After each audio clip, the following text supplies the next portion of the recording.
And we're about to connect.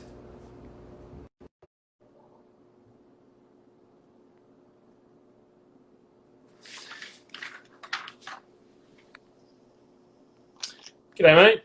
There we are. How you going? I'm very good. I'm very good. How are you? Oh, doing well, mate. You've been busy. It's being at home and getting back into the website. No pre-match analysis and post-match analysis for players. So it's website and it's courses and it's blog and it's busy. I've remained very busy. I mean, very fortunate to have had this business model for a while. It's a where you can reach a lot of people, and really there's a lot of people out there, where health is obviously the main concern for them and everyone around. And for the rest of us is, to try and stay as healthy as we can, but as productive as we can as well. So, I've really been enjoying it. Been enjoying being at home. Yep. I get up early before the sun rises. I take my two dogs up to the vacant schoolyard where my kids go to school, and it's a huge area, and they just sprint and run and have so much pleasure to do that. And I do that in the mornings and evenings, and I work during the day, and I just hope the weather will get warmer where I can swim in the pool, do my laps in the Yeah. pool. Then I won't want to leave. Yeah, for sure. So let's get into what you've been doing with your new course. So you've Yeah. just got a new course out called Getting Tight. Can you go into that a little bit to start? Yes, it's a collaboration with Jeff Greenwald. Do you know Jeff? He's a California boy. Not yet. I need to connect with Jeff though. Yeah, he's up in San Francisco area. Okay. I think just north of the bridge. So Jeff and I have known each other for a number of years, and his background is he played on the Pro Tour, but that wasn't where he stood out. I think he got in the 700s or something like that. But then after the tour and after college, he played a lot of senior tennis, so in the age groups, and he won the World Championships in 35 in the ITF World Championships in 35s in Austria and the 45s in San Diego.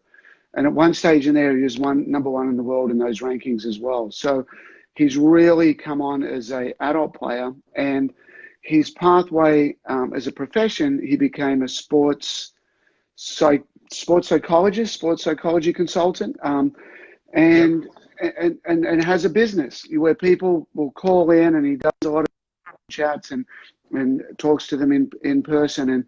And Jeff and I touch base about a lot of this, and we've never really, we've always had discussions like, well, you do the strategy side, and that's kind of in this room of the house, and I do the emotional side or the mental side, or how to handle, your presence out there on the court, and they've never really come together. So where it started was he was playing in the semis of the 40s. Jeff's 53, by the way, and I think the previous year he won the national 40s when he was 52. So pretty salty. Yeah. Respect there. Yep, for sure. So he calls me and says, listen, I got to play Francisco Clavet tomorrow. He's in the semis of the 40s in December. And Clavet's a lefty. Clavet's formerly 18 in the world. I mean, the guy was incredible. We had 10 wins, maybe 20 wins over top 10 guys.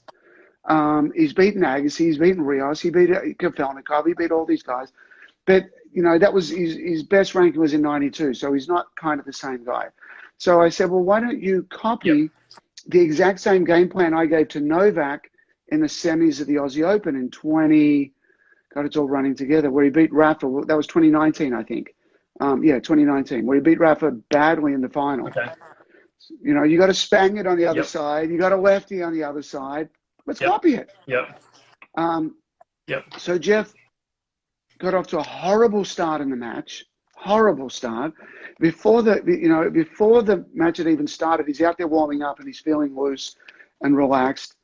And he's walking across the baseline. He feels this surge of adrenaline, just a pump of adrenaline. It's like, You know, that kind of threw him off. You know, I used to get that in juniors. Maybe you did as well Yeah. at some I've felt stage. it. Sorry, go ahead, Yes, Joel. I've felt that before. You know, it's just a rush. Yeah, just exactly. And Jeff used to feel that in juniors a lot more, like we all did. And he's like, oh, that's a little different.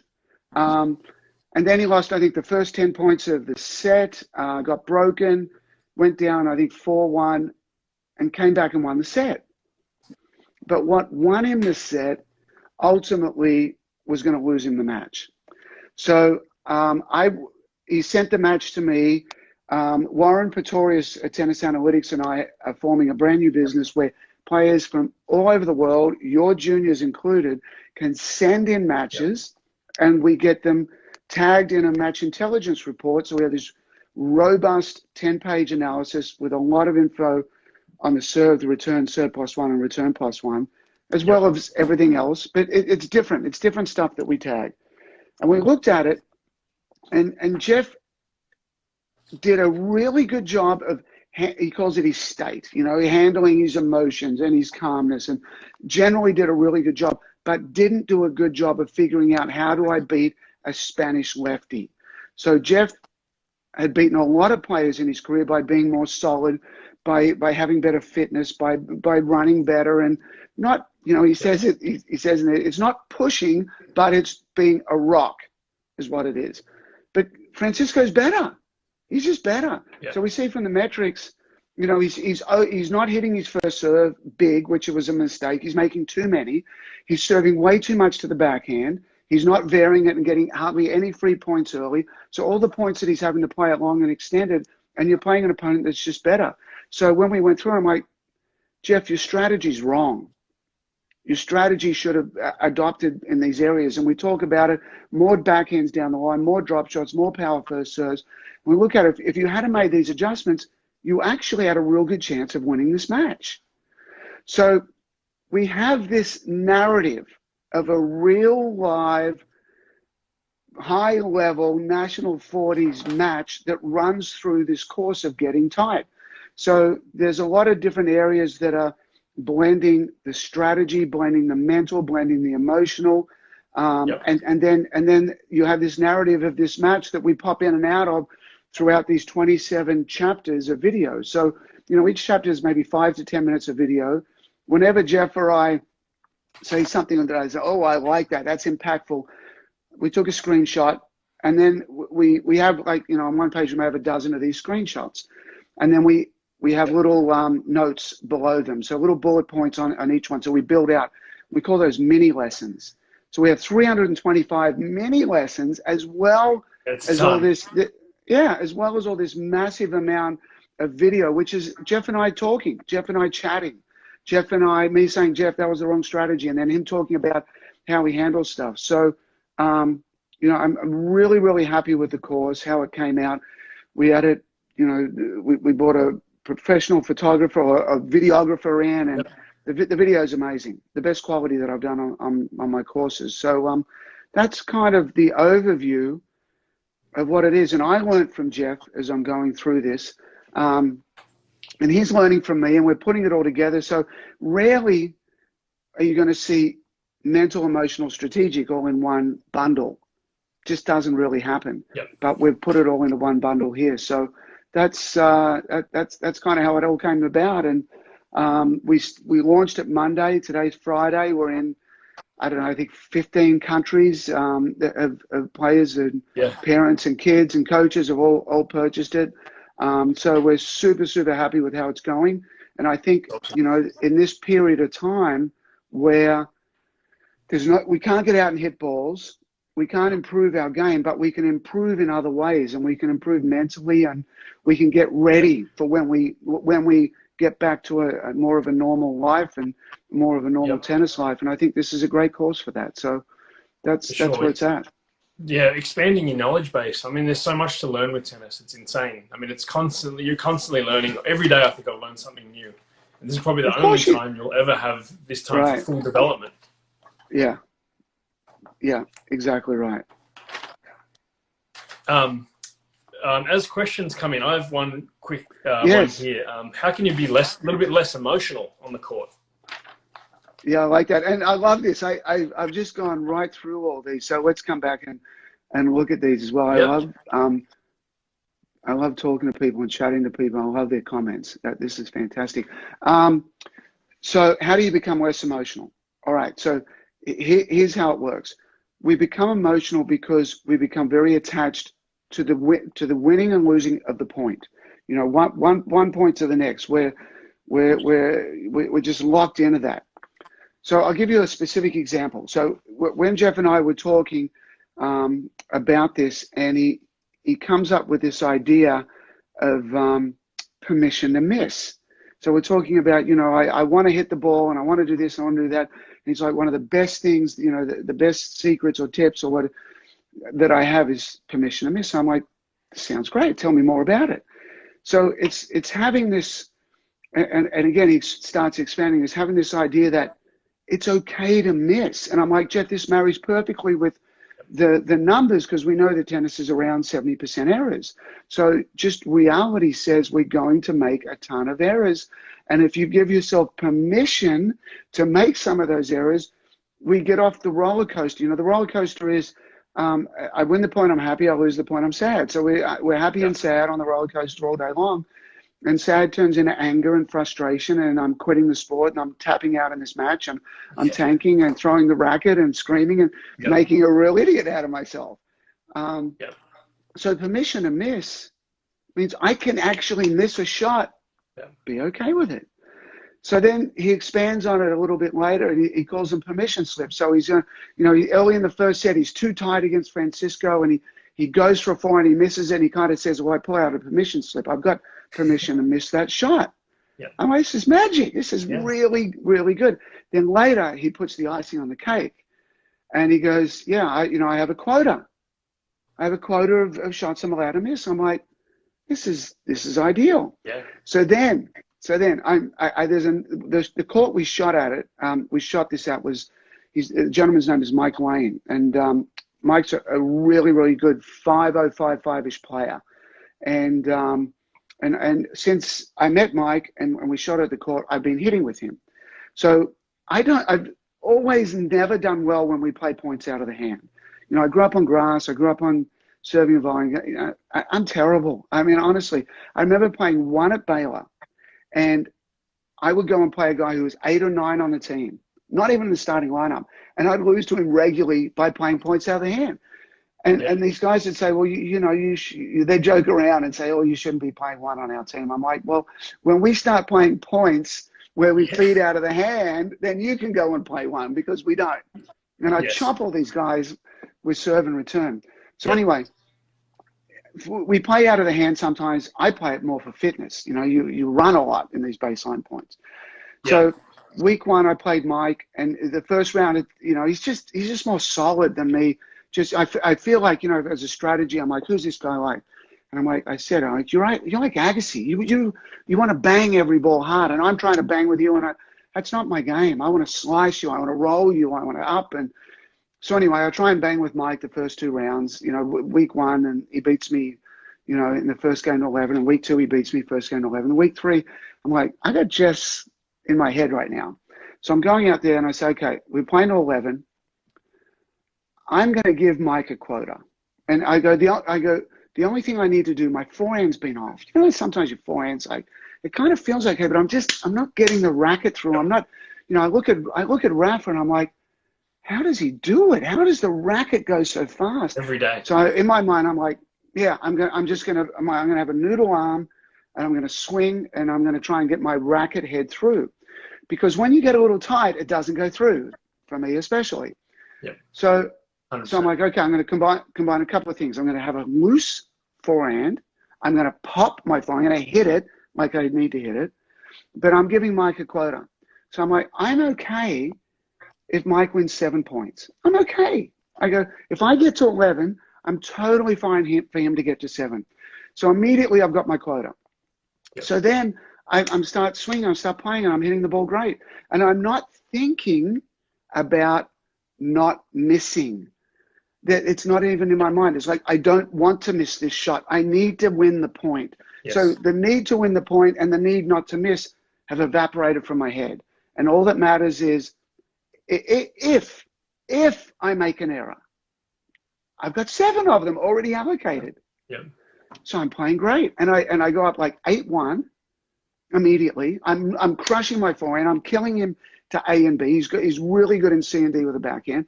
I'm running around and I'm just plowing it over there, and I think I end up winning 11-3. And I'm like, Jeff, you're a genius. Yeah. You're a genius. So, you know, not only Jeff and I putting this course together for people to learn, but I'm learning from Jeff. Jeff's learning from me. I'm putting it into practice. Today, I just sent an email out. There was one of somebody that knows Jeff sent. Looking at her name. She's in San Francisco, and she's a coach and a player. Both, and she wrote a great review as well about learning all these different things. So, yeah, forever. You're breaking up a little bit here. Oh, I'm sorry. Okay. Okay. Just wondering, is it breaking up for everyone else? I'm getting a little bit of like broken up video from you, but not from me. No, it's okay on your end. I'm totally fine. I see Anil says permission to miss with some love hearts. Yeah, she likes that one, huh? yeah, perfect. So I'll just answer this while I see it. Pete, Tennis 73, what return style do you prefer, Novak or Rafa? I prefer Novak.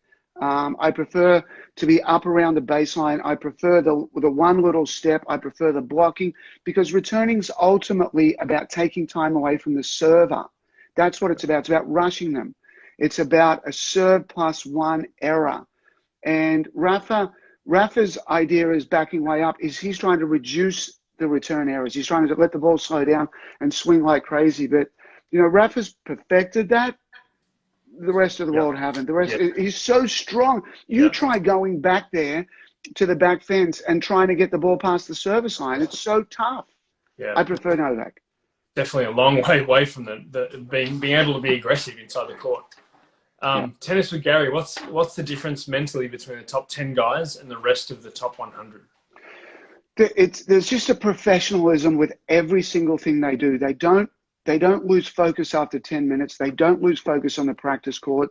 They're disciplined to stay with their patterns of play, to make sure all the little steps are taken, to make sure they're reviewing what's going on. You know, the rest of us, we can, you know, they can come in and out. It's like, you know, I play good for 10 minutes and then, you know, you kind of look up into the top of the tree and look at the eagles and what am I having for dinner? And, you know, it's the ability to sustain concentration is a huge, Novak's ability to sustain concentration is out of this world. Yeah, his focus is out of this world. So, you know, we don't give that enough attention. How long can you concentrate for?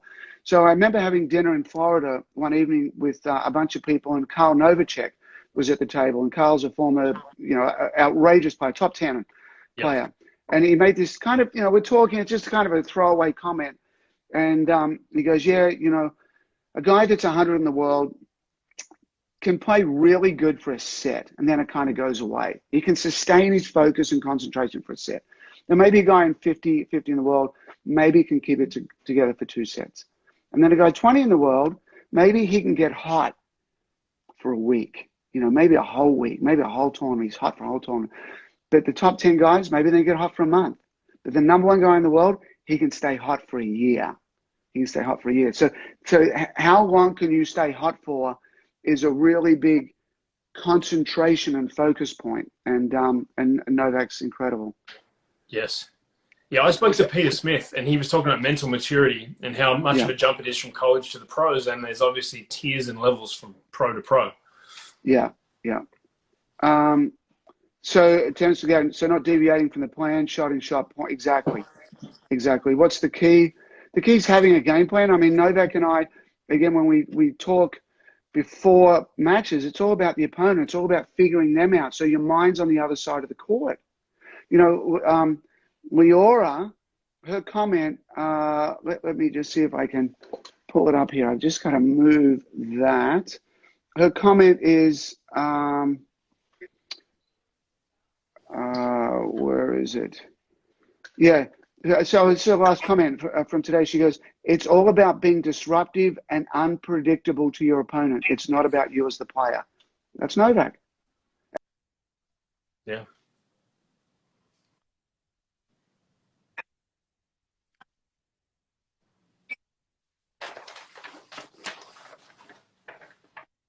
Up here. Coach, at what point does one decide to switch strategies mid-match? I'll give you one example where I was coaching a player, Ansley Cargill, and we're playing in Sydney. I've probably 95, something like that. No, later. Maybe 98. Somewhere, late 90s. So anyway, Ansley's around 100 in the world, you know, looking to go to college. And so we go to Sydney, and she has a good win over Alexandra Stevenson and a good win maybe over Cara Black, I think. And then she's in the main draw. She's got to play Elena Dementieva, who's 6th in the world. So, you know, Ansley's a lefty. So, you know, all the lefty patterns are completely dismantled by Dementieva, who's got as good a backhand in the history of women's tennis. I mean, it's ridiculous. You know, the weakness, though, is the serve and the forehand. So the game plan is, you know, Ansley's got to adjust. Ansley can't play through the ad court. She's got to adjust everything. But so she's trying to hit to the forehand, and she's trying to do it, and she loses the first set 6-love to Dementieva, 6-love. So Ansley looks at me in the stands, and she's basically asking exactly what Radek's asking. Yep, you know, it's like, she's like, Craig, is it time to switch strategies? And I'm like,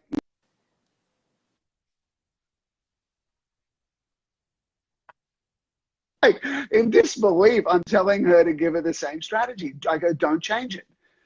And she's like, I just lost the first set 6-love. So, but Dementieva was playing out of her mind with a serve and a forehand. So the first point of the second set, she double faults. The second point of the second set, Dementieva sprays a forehand. Ansley wins the second set 6-love in about 20 minutes. Love 6-love. Didn't change the strategy. And nothing changed. So in that instance, you know, you look at it, and somebody just gets so hot, you just got to wait for them to come off that boil. You know, I think around 4-1, 4-2, 5-3, you know, there'll be times to change strategies. You know, if you look to the opponent's side and get a good feel, you know, middle of the first set, but give it a while. Give it a while. Yeah. I guess you got to figure out if it's an execution problem as well, or if your opponent's getting really hot, and then maybe it's a plan you go away from short term and come back to. Bingo. I like it. What else, Joe? Do you want to ask questions, or should we answer these people's wonderful questions? Let's answer these questions, and there's a ton of them here. Okay. Alex Mann, your opinion on Fed slice chip backhand to draw his opponent in the net against Djokovic? It's perfect. It's amazing. You can't do anything with it. If you try and hit it down the line, you got to hit the corner. You go cross court. You know, the real good shot off it that I've seen best is you basically hit the identical low slice. Same one. Side tee, so you whatever Fed gives you there, you give it back to him, back cross court, and then you run to cover the forehand down the line. But if you hit it low, he's got to chip it. So if you try to go down the line, you try to go middle, you try and drop shot, you try to do everything, it's bad. But that short angle slice is one of his really good shots. And for a while, he hit it as a return, and now he's got away from it. He should hit it as a return and well. I'm in favor of the. This is Debois Jean Philippe. G'day, mate. I'm in favor of the permission to miss as long as the error comes in a well-constructed point. Could permission to miss encourage bad errors? Yeah, it's just common sense. I agree with you. Permission to miss is permission to miss, you know, good shots and right strategies. So another part of getting tight is we talk about the good error bridge. And, you know, the good error bridge is the person on the other side of the river is who you want to be. The person on this side of the river is who you are.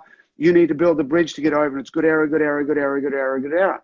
So you get closer and closer. So, yeah, permission to miss doesn't mean spraying, doesn't mean bad footwork, doesn't mean going for low percentage, doesn't mean any of that.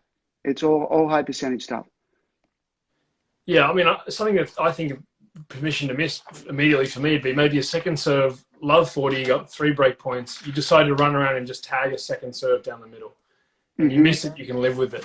But that's sort of an example I could think of where you're just giving yourself permission to win on one shot. It's not all the time, but that's one that I can think of. Yeah.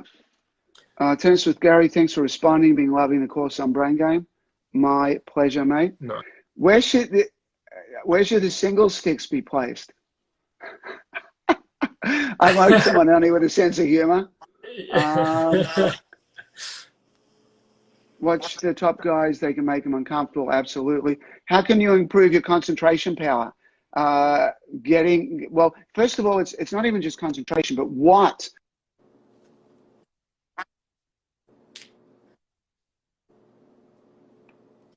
Thinking, it's not just concentration, it's productive thinking. Productive thinking. It's having the right game plan. It's knowing what you should do to calm yourself down. You know, it's okay to have negative thoughts come along in your head. It's okay. They're going to happen. Yeah. You know, there's survival techniques. Yeah. You know, we're walking along in the bush and the bush is rustling a bit. It's like, well, if there's a lion in that bush, I better get out of here. You know, you want to consider that. And, you know, it's hardwired in.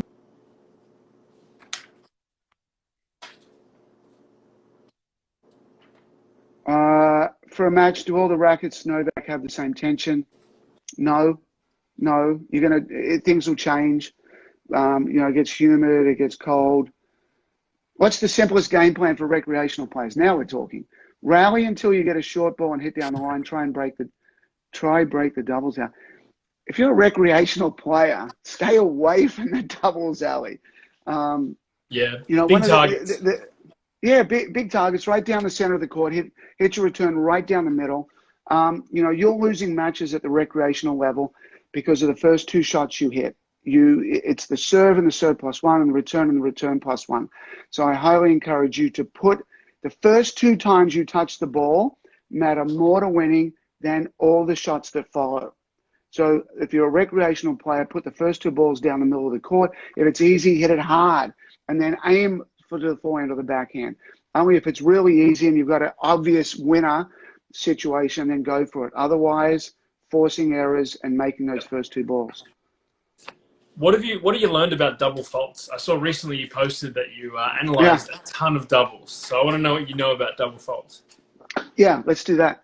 So Joel, just imagine this for a second. You know, I'm at the US Open 2017 and it's, you know, I think it's the start of the second week, maybe Tuesday or Wednesday. And, you know, I'm looking at all of anything. I'm just, you know, sitting down and what about this? You know, 30 minutes just tinkering around with looking at data, just like what's there. And then the thought says to myself, well, you know, I want to know everything that happens in 0 through 4, everything. So I started tagging only rallies, you know, 1, 2, 3, 4, and then if the rally went longer, I'd just throw it away. So I was looking at winners and errors and everything. And then it dawns on me, it's like, well, double faults occur here. So I need to know about them.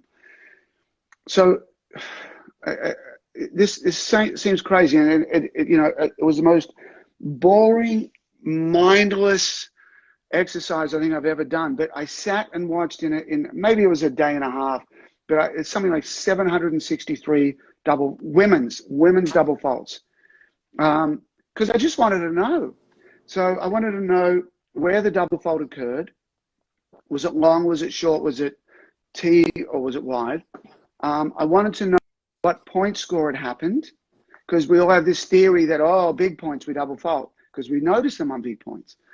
And then I wanted to know if there was a double fault in the game, what were the percentage chances of you winning that game? So this is all, you know, I'm going to paraphrase it, but in the course on my website, in the first 4 shots, it has a lot more of the data in there. That's the course that has it. But essentially, so where do you think, Joel? Have I told you this, or do you not know? No, I don't know this. Oh, and okay, and also, what frequency do they double fault? You know, 1 out of. So it's like 1 out of 10, 1 out of 20, 1 out of 30. So let's have some fun with this. So what would you think? Now, again, these are professional women, some of them making millions of dollars, millions. This is their job. This is what puts bread on the table. how often do they double fault? On average, this is on average, the women, 1 out of what? Have a guess.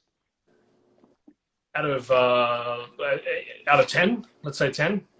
Okay, 1 out of 10. Out of 10, I would guess. I would expect 1, maybe 2. Yeah. Okay. So you're right in the ballpark. So overall, the men actually double fault 1 out of 10. The women double fault 1 out of 7. Roger Federer double faults 1 out of 16. So I look at 1 out of 7 and I'm like, that's not good enough. That's not good enough. Yeah. You know, that's your job. And you look at it, I walk around the US Open, you know, I've got in mind, maybe you and I will do this next year. This will be our project. We'll go there first. You know, we'll get everyone. We'll get every main draw player. You know, we can get them in the practice court. We can get them in a match. We just get a side-on video of one serve, just one serve. And we look at the technique. And then we break it down and maybe say, that's great technique. You know, maybe we'll give it a rating out of 5. You know, it just seems to me that these ladies have bad serve technique. A lot of them, you know, they're lifting this up, the shoulders out of joint. It's all disjointed. The legs are not connected. The women way more than the men. And I think I think the problem's downstream when they're 12 years of age, when they're just hitting a billion rally forehands and backhands, and the serve just gets left behind. It's just, you know, it's just to like start the point. So 1 out of 7 is not good enough. Even Sharapova. I mean, I was talking to Mark Kovacs, and he was saying even Sharapova had some like major deficiencies in the way she turned her upper body, and it's just interesting. But I think you're 100% right. It goes back to early development from the serve. Yeah, exactly. So, and then here's the kicker. I looked a little deeper. So 1 out of 7 is of all second serve points. So then I went and looked at only second serve points they lost. So every second serve points you won, you're not in the data set. Only second serve points they lost. And so it's basically 1 out of 3. So, you know, what so there, your opponent's going to play 1 good point. You're going to play 1 bad point, and you're going to donate another one. That's kind of how it works. Wow, that's so high. Yeah, it's too much. It's too much. So I do a lot of work. Yeah. I do a ton of work on second serves. Ton of work with 10-year-olds, 12-year-olds. Ton of work on second serves. Joe, any more on that, or will we answer another question? You lead the. My last with the serve, the second serve specifically. A lot of the ladies hit more of a slice serve than a kick serve. Do you think that they should be hitting more of a kicker for safety in that regard? Well, here's the deal. The number one place, it was right at 50% that the women were double faulting was in the net. So from watching it, you know, so I watched what, 750. So I watched probably 380. I watched 380 second serves in the net. And so when you start to watch 10 or 20 or 73, it's the same thing. It's the same thing. Like I could click on the video. I know it's going to be, but I could pause it. Before they hit it, I could tell, and you know, it's not that difficult, but you can tell whether it's going to be double fault long or double fault in the net. So the most common thing is the double fault in the net is the tossing arm doesn't elevate all the way. Drops. So the toss hasn't got to its spot, and the toss drops as well. So contact is low, and because and contact is quite often too low, it's quite often too far back, and as an end result, the racket slows down. And all three of those combined just let it die into the net. And sometimes they're getting too much topspin and it just doesn't have enough to get over. So, you know, I think both are very important. I think hitting a slice serve as a jam and a kick serve, we've become way too much cookie cutter. We're just going to start second serve points with a kick serve to the backhand jam. It's a great primary strategy, but there's more. You can slice into the body. You can slice to the forehand. Yes. You can go other spots as well. Having a good mix on second serve is a great idea. Yes. There's a question here from Aram and the men's game. So I'm guessing he's referring to where are most of the double faults in the men's game. Is it in the net as well? Yeah, it is. It's a little closer. I think it's 46% net, 50% net for women, 46 for men. Okay. Yeah. My next question I had was advice for closing out a match. You've just broken. You're up 5-4. What are you thinking? What do your players need to be thinking to close that set out or that match out? Yeah. One of the specific things we have at the end of getting tight, we have 3 pages of reviews, and we create all these scenarios. You know, how do we help the player that gets angry? How do we help, in this situation, the player that can't close a match? So there's a couple of different aspects here. First of all, as you are playing the set, as you've got 9 games of history, 9 at 5-4. You know, let's say a minimum of 24 points to win a set. It's 5-4. You know that you may have won. How many points would you have won? You've got to won 4-8. So you got to win at least 20. You probably won 30 points. Let's say 30. So out of those 30 points, some are not going to be repeatable. It's going to be a net cord. It's going to be a shank. It's going to be this and that. You may have 15 points in there, half of those, that you've run that you know that work. And they've worked repeatedly. So as you're going along through the set, you're writing down, you're going to your strings and mentally writing notes is like, this works. When push comes to shove at the end of the set, this is the pattern that I want. You've already given a bunch of things a dress rehearsal to 5-4. So don't go and reinvent yourself and try a bunch of different things and pull a rabbit out of the hat. Go back to the dress rehearsal points and copy and paste them. That's number one. The second part is you must treat 5-4 as 2-all. Treat it as 2-all. Don't elevate it.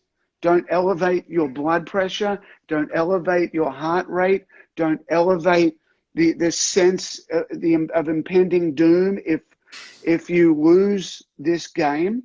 Calm things down, run the patterns. All you can do is hit the serve in and play 1 point at a time, exactly the same. The way you handle the 2-all.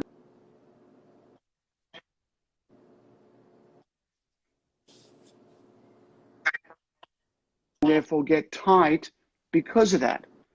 So it's staying the course. It's not going nuts, and it's certainly copying the patterns that have already worked. Yeah, that's a really good answer. I'm glad I asked that question. John Arrington, is 0-4 rally length a cause or effect? Hang on one sec. Is it? It's effect. 0-4 rally length is effect. Because it's not. We're not causing 0-4. And if I may answer this, how I think, it's what it is that 0-4 rally length has always existed in tennis. We just haven't counted it. Yes. But short rallies have always existed. So again, at the Aussie Open, 70% in 0-4. So there's at all levels, there's going to be more serve, more points in the serve, return, serve +1, return +1 than anything else. There's going to be more points there. So, when I come along in 2015 and I start talking about this, everybody's like, oh, this is kind of Craig's deal. It's not my deal at all. This has been tennis forever. So, it's just the effect of the serve. It's the effect of the return. I see another probably even more so with serve volley. Yes, probably even, exactly. Yeah. So there's another one on here. There's a handle here called "It's the Onions." so a big shout out to It's the Onions, who is Andy Miller in Wimbledon. Andy lives in Wimbledon. I stay with Andy when we go over there. So Andy's a comedian. Yeah, he's a comedian. He's a funny guy. So he's written in here, fitness is the most important part for a player. So I'll just give you a little backstory there. It's like 2011. I'm at the Dog and Fox pub in Wimbledon one evening with a bunch of other coaches, and Rajiv Ram and Andy walk in. And I say to Rajiv, kind of, you know, how are you doing? He's like, terrible. You know, I lost in qualies. I don't know what I'm doing. You know, coaches are telling me to stay back. You can't serve and volley in today's game. You can't rally, but I'm losing all my matches. I've lost confidence. I'm 28 years of age. You know, I won Newport a year ago, but all those points are gone. I'm 280 or 180 or 280 in the world. I forget what it was. So just this really depressing review. Yeah. But then he goes, well, I've hired a fitness trainer, and I'm going to become fitter so I can run.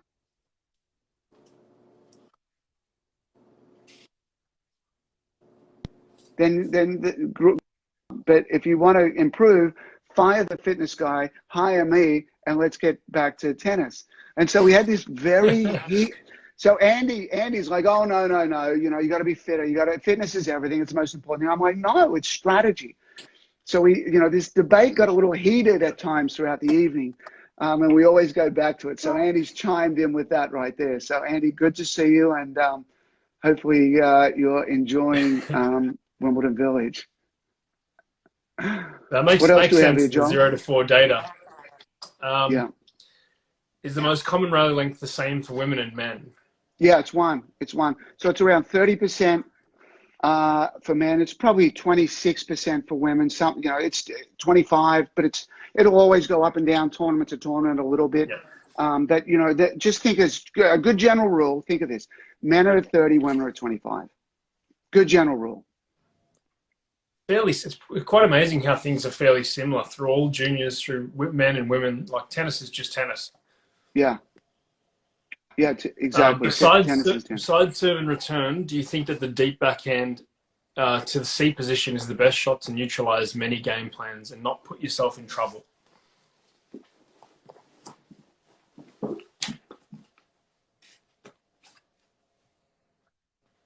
You know, I really Sorry, like this mate, from Roger. Okay. You got me back? Yeah, you're back. Okay. So I really learned this from Roger and passed it along and taught it to Novak. You know, plus if you push around forehand, so, you know, you've got the back of the court, A, B, C, D, you run around as a righty in C, you go deep to C on the other side, which is the inner half of the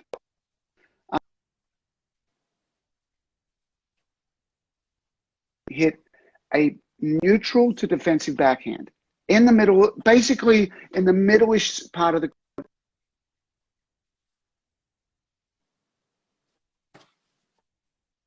to go down the line on defense. If you don't hit an amazing shot, it has some quality of good depth or good power, good spin or whatever, good low height. When you go down the line, hey Craig, sorry, can you? We missed that. Can you repeat that? Sorry. Sure. People are saying that it's they cut out. Sorry. Okay, no problem. I'm sorry. I'm sorry about the internet.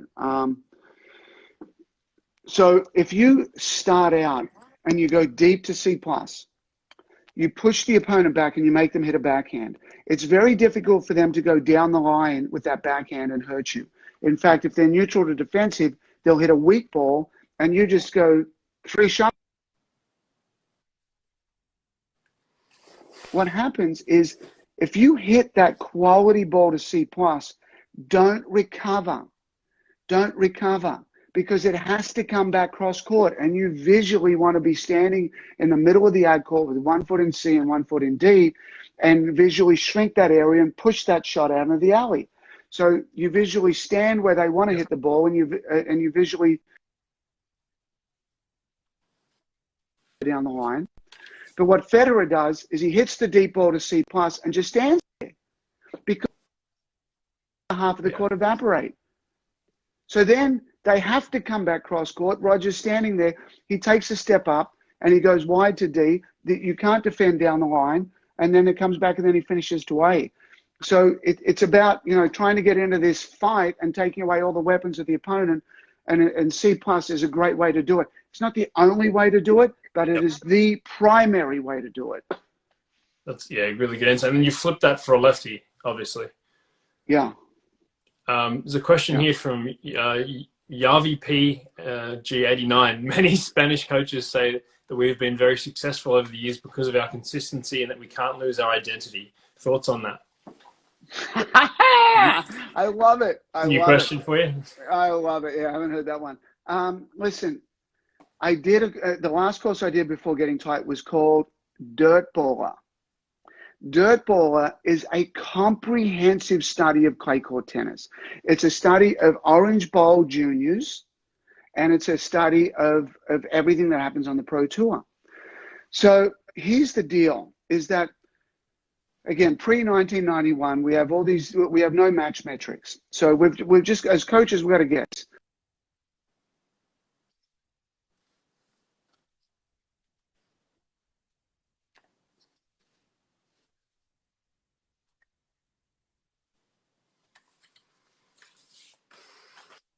So you go and study Rafa.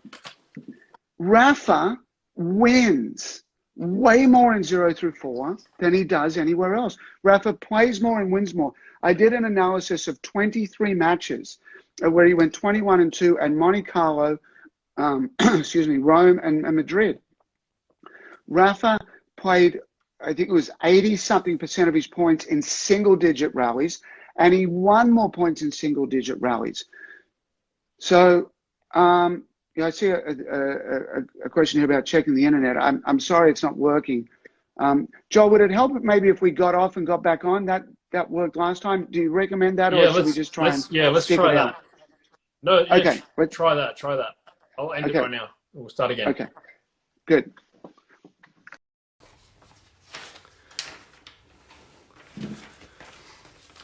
So hopefully this might have re-established a better connection with Craig. We'll see. Tennis Recon, what's going on? You guys have an awesome page.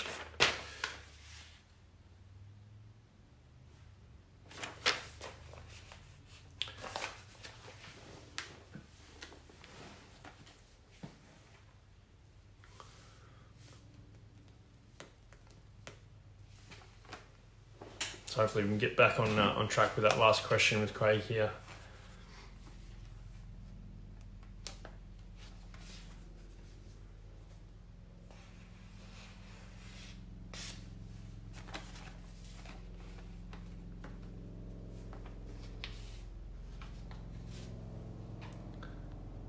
Guys, I think, hello.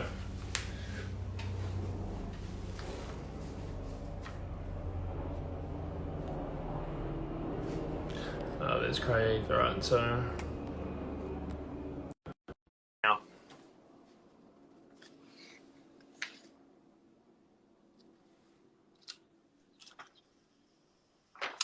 Hey, mate. So I think I found the problem to the internet, the bad internet connection. Oh, did you?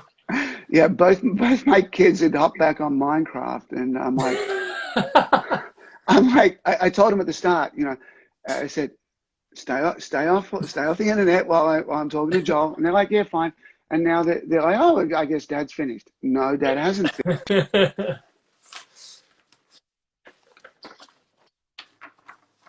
Minecraft. So hopefully it's okay.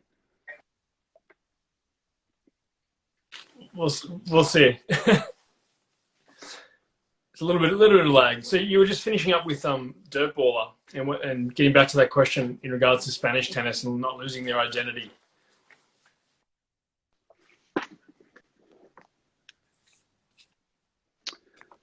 Sorry, Joel, what was that? You were getting back to Dirt Baller and not losing your identity if you're a Spanish coach and player. Yeah. Well, to start with, let's put this on the table. And again, there's a lot of layers to this, and none are wrong and right, but there's a better way. There's a better way to look at it. So when you look at, I did an analysis straight up, head-to-head, 2016, 2017, and 2018, US Open versus Roland Garros. Straight up head-to-head. There were more, in the 3 years combined, there were more 0 through 4 rallies at Roland Garros than there were in the US Open. There were more 9+ rallies at the US Open than there were at Roland Garros. It was more important at Roland Garros to win the 0-4 rally than it was at the US Open. So yeah, first and foremost, those are facts. Those are numbers, official tournament facts. So I understand that the way the ball interacts with a clay court will be different than a hard court. I understand the way the feet interact will be different. I understand that adding more spin and having a methodology, but you know, listen, let's be in today's game. You know, the surfaces used to be wildly apart. I recently, I think in the last couple of weeks, I think you may have retweeted, somebody done some excellent work and gone back to maybe the 70s, where the average rally length on clay was maybe 8 or 9 shots. And it's not today. It's just not. So, you know, the serve and the return is still a really big deal on clay. So, you know, having the idea that you're going to go out and hit 100 balls cross court, and that's going to make you a better tennis player. Everything. We need serving, we need returning, we need consistency work. We're not getting rid of consistency. But if you look at the match data of why juniors went on clay, it's still the number one rally length is always still going to be 1. It's still going to be missed returns. So, you know, let's combine this, you know, the great work that the Spanish have done, the great work on the practice court, and combine that with the actual metrics of clay and come up with the ideal way that is consistency based, but it's also match based. And let's blend those two things together. Yeah. I think also with clay court, getting the second ball back is so tough as a returner because most of the time you're being spread off the court, and moving on clay is not easy. So I think that also adds to why rallies are a little bit shorter on clay too. Yeah. It's just hard to get back in the court in good positioning. Next question I had was, how does your role integrate with players who have a coach already, and how do you work together with that coach? Well, that's the way I want it. That's the way I'm setting my business up now. I do not want to be anyone's full-time coach. You know, the last thing, you know, when I kind of position my ideal job, you know, part of the conversation I have with myself to figure out what am I going to do is, I love the Pro Tour. I love being at these big events. I love these big matches. But I don't want to be a full-time coach. I don't want to be 20 weeks, 30 weeks, 35 weeks on the road. I don't want that. So I position myself as I will do the strategy. I can do it all from home. I need to tell you how to beat these opponents. A lot of times I'll be at an event because I have something else going on with my business there. But I want the player to have a full-time coach and for us to all be a team and all communicate together with all of the strategy and how to organize the practice court and what to focus on, and for me to do the research on, you know, this is what you're doing well this season, this is what hasn't gone well, this is what needs your attention in matches and in practice, and that's my role. So, you know, I don't, you know, I'll go out there, you know, if I'm at the event, I'll go out there with you to the practice court, I'll be with you, but, you know, I greatly enjoy having a team of players that I'm working with. I'd much rather work with 5 players than work with 1. I'd much rather do that. It's way more fun for me. It's, you know, I can help 5 players do better and improve and have a, you know, a better career and create more income. So it's just kind of the way that I've set the business up. Yeah. And I greatly enjoy traveling is tough, just as tough for coaches. Right. Definitely. Yeah, exactly. Tennis Recon said, can you speak a little bit about drop shots in the men's and women's game? Yeah. So essentially, drop shots are very important, really important. When you do an analysis of them, they're basically a 50-50 proposition. You kind of win as many as you lose, you know, and that's kind of a good place to be. Remember when Novak was playing Andy Murray at Wimbledon, and he started, I think it was the last set they played, where Andy won it. I think it was 4 sets, wasn't it? Where Andy beat Novak in 4? There was one game where he did multiple drop shots. Yeah, so it was early in that last set. I think it was the 4th set when Novak came out and got back into the match. Maybe Novak won the first and lost in the last 2, the second and third, and I'm not 100% sure, but I think in the start of that 4th he had a bunch of drop shots and he won them all. But then towards the end of the set, he kept doing it and he lost them all. Yes. So they end up kind of breaking even. So they're really important. The number one place and way to hit it is a backhand drop shot down the line. Number one by far. You're getting pushed back to the backhand. You're getting attacked to the backhand. If you go backhand with that cross court, I use it a lot coaching a kid here where, we'll be in a rally and he's a righty, I'm a lefty, and he goes through the juice court and pushes me back. But if I see that he hasn't improved his core position, I'm going to hide, I'll show topspin and I'll hide it and I'll change it behind my body and I'll throw the drops, and get a lot of backspin. I go straight down the line. I win a ton of points with that, a ton of points. When a righty does it to a righty, you're doing it against a forehand, which is even better because it's low and they don't change their grip and they dump it straight in the net because they haven't clicked it to Continental. Yep. So yes, please use drop shots. Don't overuse drop shots. Please practice drop shots.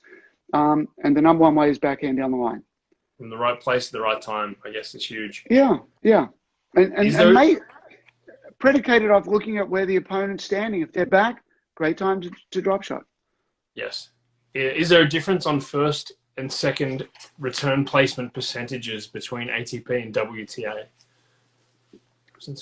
The return of serve? Yes, I'm guessing Phillips is asking where they return a serve. Where does the return go? Oh, I see. I see the question now. Yeah. I don't really know the answer to this. I know, generally, especially if I'm working with Novak, it's deep middle. You're going to pick a forehand or a backhand, whichever side will break down more. But, a big reason why you go deep middle is a ball in the middle tends to come back in the middle. So you hit a return a serve, and then you get to stand in the middle of the court. Whereas a lot of times you hit a return a serve and you're running. You're on defense. So you'll go middle to get more forehands in the middle of the court as the next shot. It's just safety, big shot to a big target. There's 8 ways to force an error. You've got consistency, direction, depth, height, spin, power, core position, and time. Direction's one of the 8. Yeah. So if you just throw that out and put direction to the side for a middle and say, okay, we're going to go down the middle, and consistency, I guess making a lot of returns, but it's not the typical way we think of consistency in a rally. So you throw out direction, you throw out consistency, you've still got depth, which will force a lot of errors. You've still got height, which I guess is kind of maybe keeping it low. You've still got power. You've still got spin. You've still got core position, and you've absolutely got taking time away. So you've still got 6 amazing things without consistency and direction. So go deep middle, pick one side or the other, and rip it. It's at a second serve return. Yes. I had a question here. Talk about your experience dealing with helping players to analyze and review their losses. They don't typically want to do that. I just did it this week. There's a player that's around maybe 250 that we're doing a 1-month course at the moment. So I've got 4 of his matches from challenges, and I'm reviewing all 4 of the matches. And we started with match 1 on the weekend, and it's not easy to look at it, but it was 5-4, 5-3 maybe. And I cut it up. So I did a review of here's all your first serve points you won and first serve points you lost. Second serve you won, second serve you lost. First serve returning you won and lost, second serve return. So there's 8 short videos. And we start seeing these common themes. We see the things that he's doing well, but for example, in this series, this guy's not getting to the net. There's so many short balls he's not coming in on. And there's so many long rallies that he's grinding and he thinks he has the advantage and he doesn't. And it was a 50-50, and all these 9+, he was 50-50. So, so many, he served and volleyed once and had this ridiculously easy sitter in the middle of the court. I'm like, well, obviously you shouldn't serve and volley again and break that winning record. Why are you not serving a ball? And so many balls that are sitting there short and he's retreating on, hit it and come back. So he learned a lot. And then he's a lefty, and I gave him the Agassi Rios match to study from 1998 Miami final. I'm like, with your game style, it's not a ton of power. It should be a little bit more lefty craftiness. and the spin. So I'm like, Rios is a great guy for you. You know, park around the baseline, absorb power, redirect it, use lefty patterns, and sneak into the net to knock volleys off. I'm like, that's you. Yeah. And you're not doing it. So go and watch this match. Yeah. So we were actually supposed to talk again today, but he hasn't done it. So we're going to talk again on Monday because he does that. So yeah, reviewing losses is really important. Yes. There's a question here. Which psychological exercises would you recommend for a tennis player that makes a great first set but decreases his level on the second set? Yeah. So this is, again, one of the things. Classic problem, right? Classic problem. You talked about a problem that Jeff and I talk about in Getting Tight, the problem of not being able to close out a set. And this is, you know, having the energy go down at the start of the second set. You know, first of all, you know, one of the things that Jeff talked about here is that it's natural from a time perspective of around, you know, 35, 45, 50 minutes. It's natural for the brain to want to go, okay, I've concentrated hard for you. You know, I need a little bit of a timeout. The brain kind of wants that. The other aspect is, you know, you've just gone through the end of the set where there's a lot of tension. You know, the music's loud, the heartbeat's going at the end of the set. Yeah, so there's an obvious. The brain wants to relax, the body wants to relax and recover, and then it's like starting out again. But you know, so you don't want to turn those elements off. You want to certainly recognize that the body and the mind are going to be in that state of I need this chill out time. But you've also got to understand that the first couple of games of a second set are quite often the most important couple of games in a match. You know, you won the first set, but you have this lapse at the start of the second set, and the player runs away with the second set. Now all of a sudden they're starting the third set with momentum.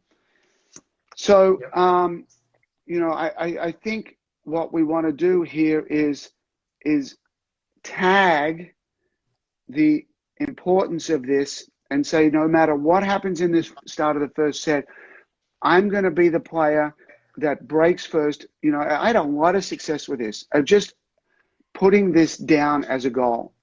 I will be and giving this to the juniors I'm working with, I will be the player that breaks first.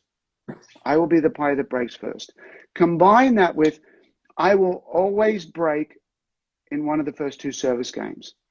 So you have a heightened awareness that's already pre-programmed in that the first two games of every set, the first two return games, I'm breaking. Come hell or high water, I'm breaking. That is my goal. That is my mission. That is exactly what I'm going to do. So, you know, having that in there and knowing that the start of the second set is, you know, I've got to get this. I can have my little rest. I can chill out. At the start of that second set, I'm the player that's coming hard there. So I think that helps. Yeah, I think that mentality is very similar to if we're at 4-all and you've broken me and you go up 5-4, it's very similar to the, you know, it's a heightened sense of I need to break back. Yeah. Like that's, yes. I feel like you get broken a lot after you've just broken to go up 5-4. And it's the same sort of mental lapse that happens. Yeah. Yeah. Very true. And for me, I may have talked this with you last time, where of all the game point scores or the game scores where I think I could break the most in a set, it'll be 5-4, because the players reaching for the finish line. They've got other things on their mind. You know, there's way more pressure, I feel, on them at serving at 5-4 to hold than, you know, I can freewheel it. You know, the set's done for me. I'm already over. So let me play some good tennis here. So it's how you approach it. For sure. Mate, we might wrap it up. I think that was really great again. We got through the internet difficulties.